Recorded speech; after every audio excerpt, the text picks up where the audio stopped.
We're back in the Hayters TV studio via the power of Zoom and all things technologically sound in this lockdown era for episode 3. Oh, we can edit that out. Maybe we won't. Episode 3 of the Arsenal only, all Arsenal chat here on Hayters TV. We're joined here by 3 really special guests this week. If you call yourself an Arsenal supporter, you don't know who these 3 guys are, then maybe you should go and support someone else. We've got the great Tayo Popoola, DJ extraordinaire, superstar DJ, who's now cutting out a great living and a great name for himself as a producer, journalist, broadcaster, the Tuesday Club. You must listen to the Spotify series called Giant. We're going to put the links down here to all things that Tayo's doing. We've got Charlie Watts from goal.com and his own brilliant YouTube channel where he brings you all the latest Arsenal news. And our man, not in the stands, broadcaster, culture vulture extraordinaire, Jason Solomons, who's going to give us the fans' eye view of all things Arsenal. We're going to keep you entertained, hopefully, for about 15, 20 minutes or so. If you're not an Arsenal fan, then you can maybe laugh at us and our expectations and hopes for the seasons. But if you are an Arsenal fan, get in the comments. I'll come and have a chat with you afterwards and respond to everyone, even those of you who are having a really miserable time, because we're going to kick off by just assessing the season so far. 8 games into it. We've won 4, lost 4. Of course, we're still getting over that Aston Villa match. For me, I think we're in a better place. I think Arsenal are in a much better place than they were this time last season under Unai Emery. And Mikel Arteta's got things moving in the right direction. We still haven't seen the best from Willian. We don't know where Pepe's going to play. The formation's got to come together. Things have got to get better. But I think we're still moving in the right direction. Tayo, can I kick off with you? And thanks for joining us. How you're feeling as an Arsenal man today?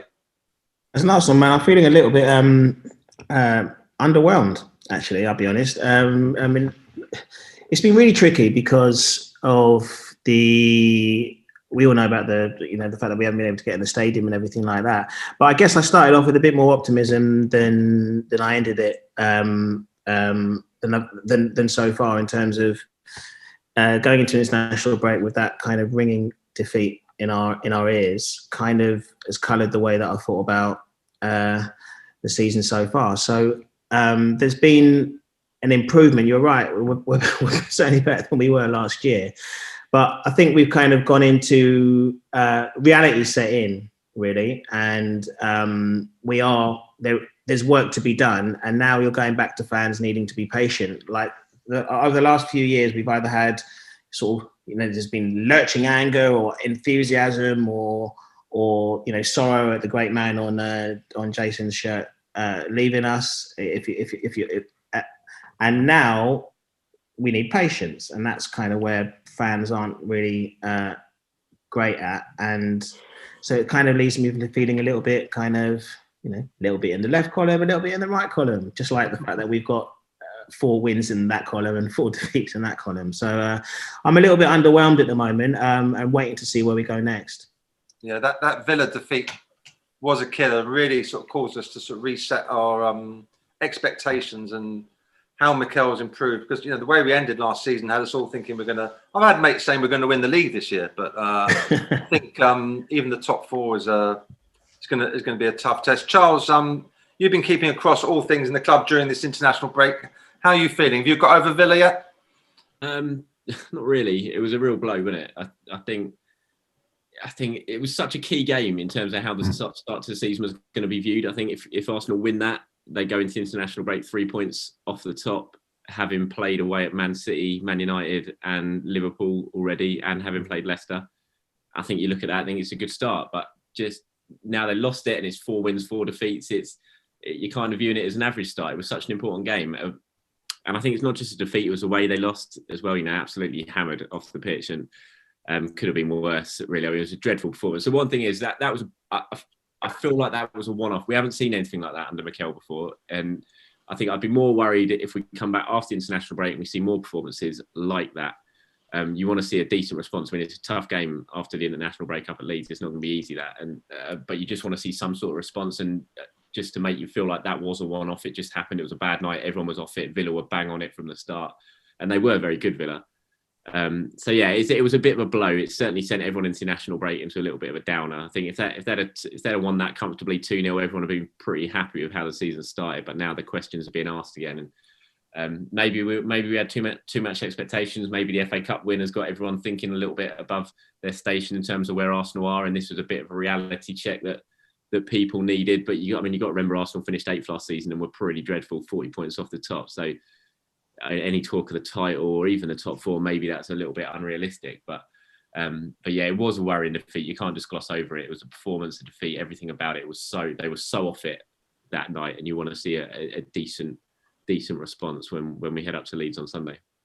Yeah, I think I have to agree. It was a bit of a reminder of what, reality check where our Arsenal really are that Villa game, but we were getting our hopes up high, weren't we? And Jason, I'd like to see us have some shots. I'd like to see Aubameyang score a few goals.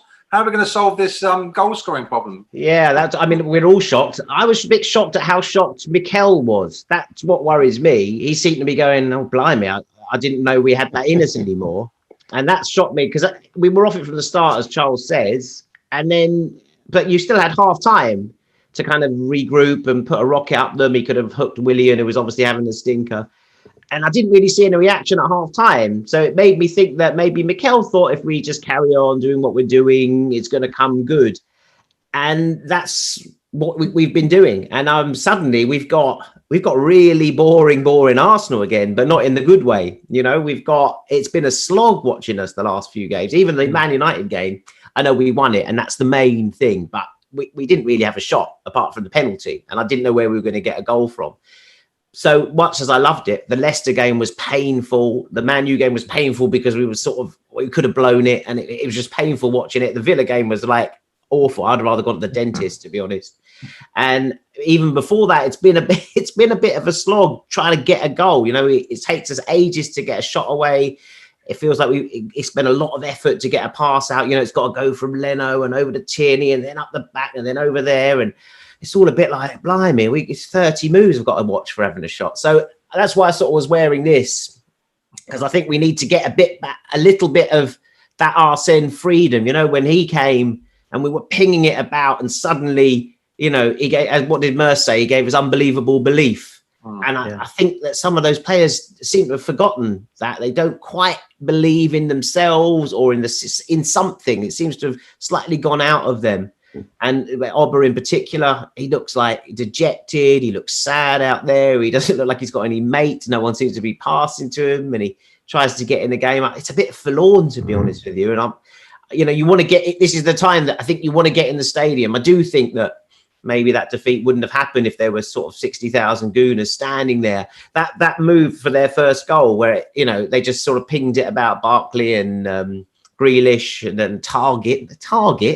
They sort of took the mickey, and that's sort of underneath where my seat is. And I just think we wouldn't have let them stand there and sort of gawk. We'd have said, get in there. Someone would have said, come on. And I think that's what seems to be missing, a bit of the Arsenal. We need to remember who Arsenal are a bit. I think something that Charles just said a minute ago. Yes, we did come 8th last year. Yes, we were 40 points off the top. And and that's what I mean about, like, we're in this kind of sort of weird stasis at the moment where we kind of think that as fans, we're kind of expecting more because of what we've grown up with as being Arsenal fans of late, I might add. But at the same time, we are off that pace, and we should feel in reality that is the case. But it's disappointing because you thought that progress was being made, and the fact that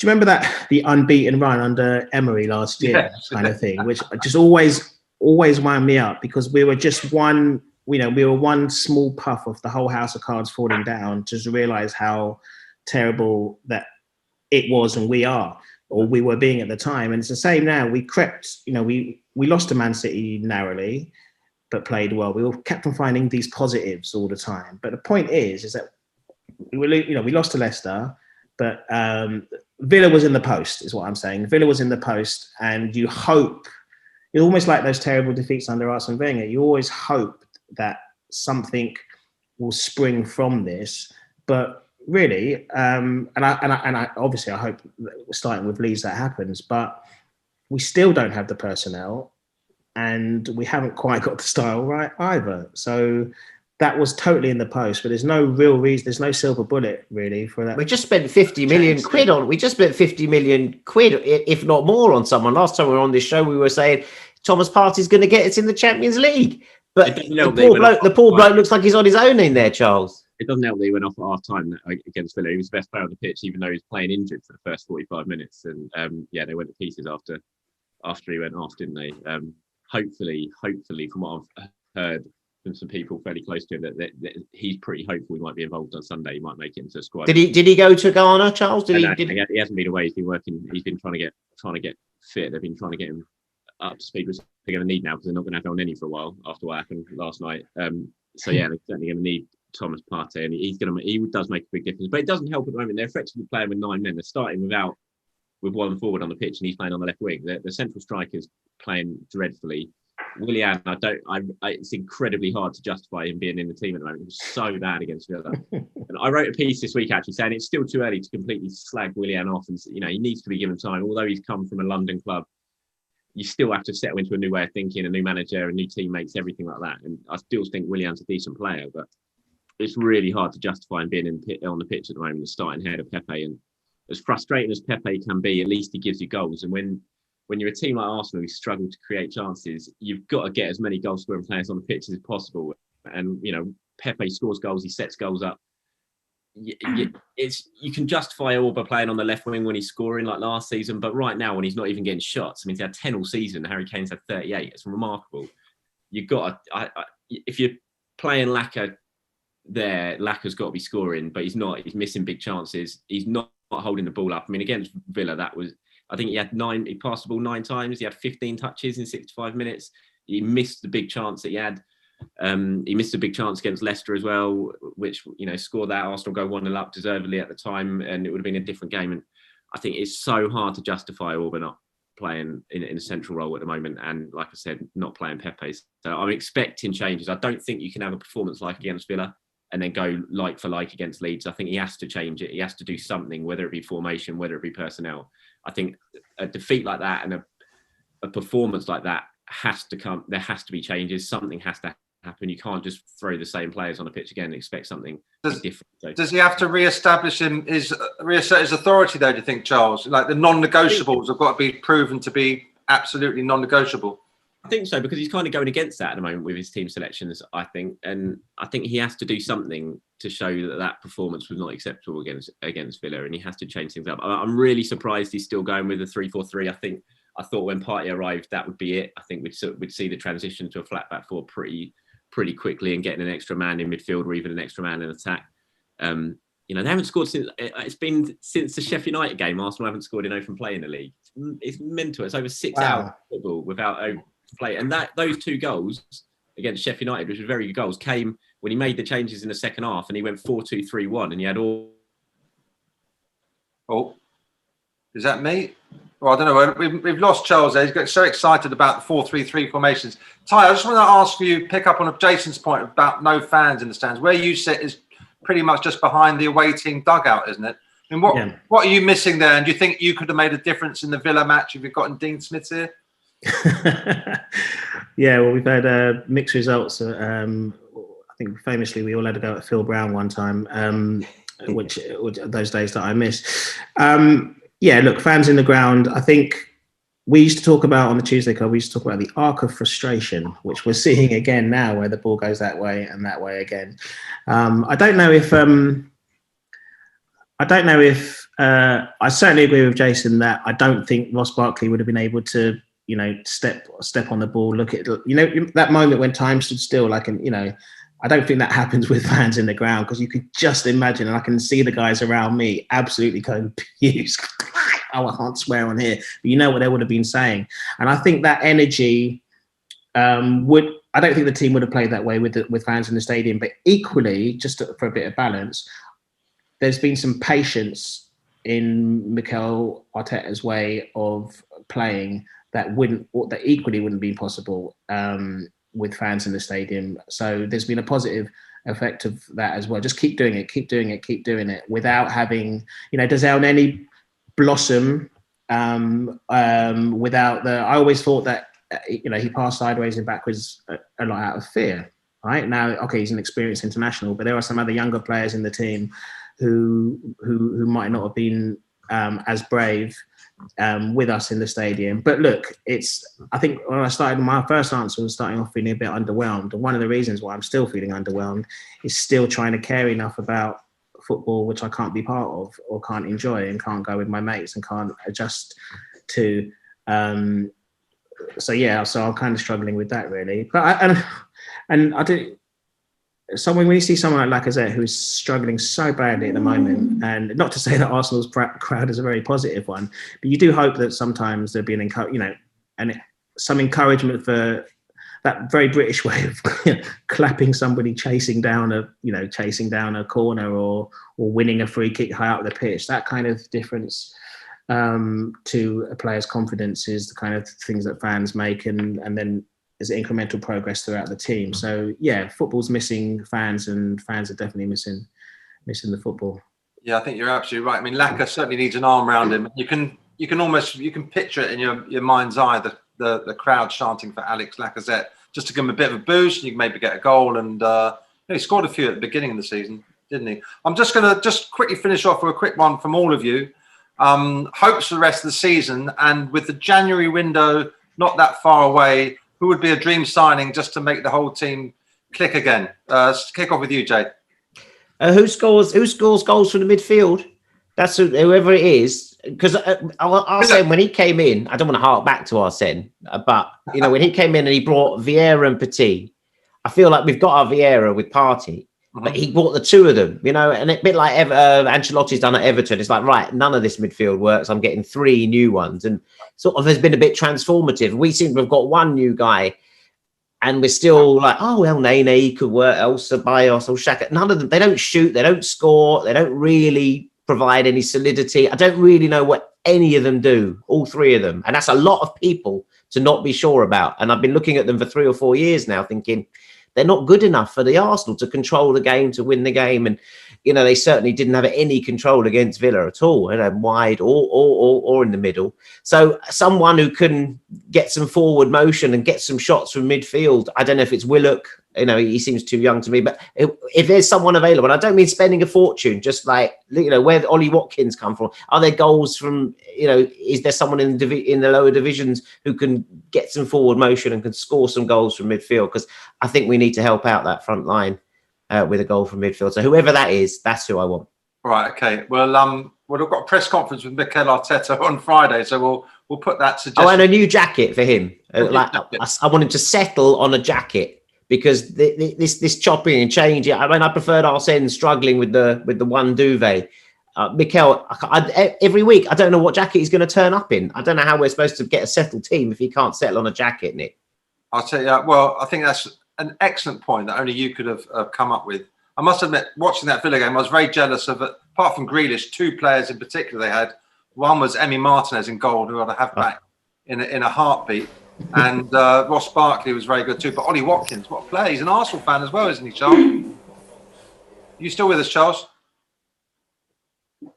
Maybe we'll edit that bit out. But what do you want? Let's finish off with you then, T. What are your hopes for the rest of the season? And who would you like to see the Gunners sign, money permitting, or not even money permitting, a fantasy signing this January window? Yeah, well, my hopes for the rest of the season are to enjoy it again, because as the two lads have said, the football's been pretty turgid. The lack of shots has been difficult to accept when it's not one we're used to a bit better than that. I crave a North African baller, right? I have been eyeing up Ziyech over there at Chelsea. I was eyeing him before. Before that, I've always had a soft spot for Riyad Mahrez. Hell, let's go back to Adel Taarabt, and even it was his birthday yesterday. Mustafa Hadji, who used to play for Coventry. There's just something about tricky North African French footballers that I've always had a soft spot for, and I've always wanted one at our club. We had, and I don't mean Mohamed El Neni. So there's lots to talk about. But a tricky, mercurial, slightly frustrating North African footballer. These are my favourite footballers, so I would like one of those. Failing that, the man crush for Jack Grealish. I want a T-shirt saying I was into Jack Grealish before it was cool, because like ever since he started wearing his socks like that and come into, it's been like that for a while. And from our position in the West Stand, we had a close up look at his calves for a few years now, and I just would like to see them in red and white. He's got some lovely calves. Tremendous legs. Tremendous legs. You were ahead. You were an early adopter there, T, because I didn't really rate him much before this season, but now he looks like he's almost going to be a world-class player, and certainly out of our price league. I think it's because of he looked like a sort of poor man's Lee Hendry for a while, so I think that stood against him. But he's far better than that, and he's far more luxurious than that. And Christ, those legs. They're fit, aren't they? Tremendous, aren't they? Well, this is turning into a bit of a Villa life. I tell you what, guys, just want to thank you very much for your time. We'll hope Charles is okay and he's fit again for the next. Charles knows who we're going to buy, Nick. He knows. He does. He knows everything. Yeah. Well, we'll get him on later when he's feeling a bit better and his broadband is working in his neck of the woods. Can you not see me? Oh, you're still there, are you, mate? Why? Can you not see me? No, I couldn't see you. You just weren't moving. You would be a bit El Nene. You were No, I am here. I have just got a message saying my broadband is unstable. What have I been disappearing? And you were just about to solve all our problems and the meaning of life, and you went. Did I? Like that, yeah. So we'll give you the last. We'll give you the last word, Charles. Who are we going to sign in the winter window? You probably know who it is anyway, because you told us all about Tomas Partey in the summer and all sorts of other things going on. And what do you think is going to happen to Arsenal for the rest of the year? I'll keep you to between now and the rest of the year. But who are we going to sign in January? I don't think they're going to sign anyone in January. I'll be surprised. Anyone big anyway. I'm not sure anyone will. Look, I'm not saying they won't, but I'll be surprised. I think the big transfers will happen in the summer. I think given what's going on, it's going to be unlikely we're going to see too much movement in January. And I mean, there's Dominic Szoboszlai at Red Bull. He's a player that Arsenal likes. He's a player that everyone likes, and he's tearing it up at the moment. His goal the other day for Hungary to win it, to get them into the Euros, was fantastic. And that's the kind of goal that you want an Arsenal attacking midfielder to score, getting with the ball, running with it, shooting from distance. I mean, he'd be fantastic. It'd be cheaper than Auba, who I'd love Auba as well. And I wouldn't be surprised Arsenal going for him again in the summer. But I think January, very hard to get him out of Lyon in January. So how do you pronounce his name again, though? Because Auba's easier to say. I think I'm just going with Houssem Auba. That's what I settled on. No, the other one. So Dominic Szoboszlai, I think it is. Szoboszlai. I think that's I'll probably get called up on that as well. But doesn't sound very African. But he's a hell of a player. Is he a Magyar? A Hungarian. Yeah, he's Hungarian. Yeah. And I think he's got a release clause about 25 million euros. I don't think we've ever had a Hungarian play for the Arsenal, have we? No, not off the top of my head. And this will be fabulous. I think we should get Hungarians. Yeah, he's cheaper than Auba, and I think he'd be a fantastic signing. But whether that can happen in January, or he does have a release clause, so it might be easier for something in January. But I think there's going to be a lot of clubs. Knowing the way Red Bull operate, I wouldn't be surprised he ends up at Leipzig, like most of the players at the two clubs do before he makes the big move. So, what I want to see for the end of the season, it's boring, but I just want to see progress. I think he's made big progress at the back, and I think Arsenal are better. I think the spine's much better with Gabriel, and that Partey's made a massive difference. Take Villa out of it. I think it has, but you just want to see something's got to click, something's got to change going forward, and I want to see Arsenal take the game by the scruff of neck a little bit more, be a bit more attacking, go 4-2-3-1, get an extra attacker in there, get some sort of supply line to Auba and let him do what he does best, which is score. Will you do that? Will you do that against Leeds though, Charles? Because they leak goals, don't they? Leeds, or do we go careful up there because they got attacking threat? But it's only Bamford. Nick's quicker than him.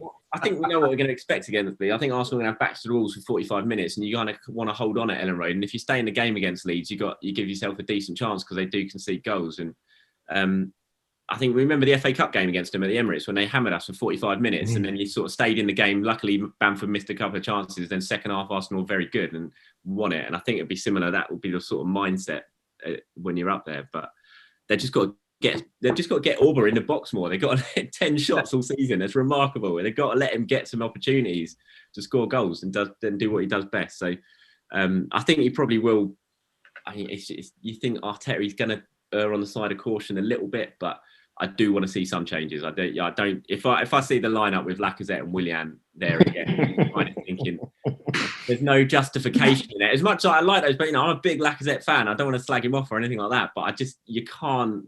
When you're playing as badly as those two are now, you can't continue to keep your place in the side. What does that say to the other players? So I want to see some changes. I want to see Pepe in the side. I want to see him just get us off our seats a little bit more. Not that I'm allowed off my seat in the press box. Well, I just want to thank you all for joining us for this Arsenal chat. And as I said to you at the beginning of this chat, folks, thanks for watching. We'll put a link to where you can catch up with these guys in the description below. Please leave a comment. Let us know what you think about the Arsenal. I'll be dipping in there to answer all your questions and your observations. Not too much hate, please, because it is only a game. And as Tayo said, let's bring the fun back to Arsenal, if not the winning ways. And thanks to you all, guys. Maybe next time we have an international break, we'll catch up again. Thank you.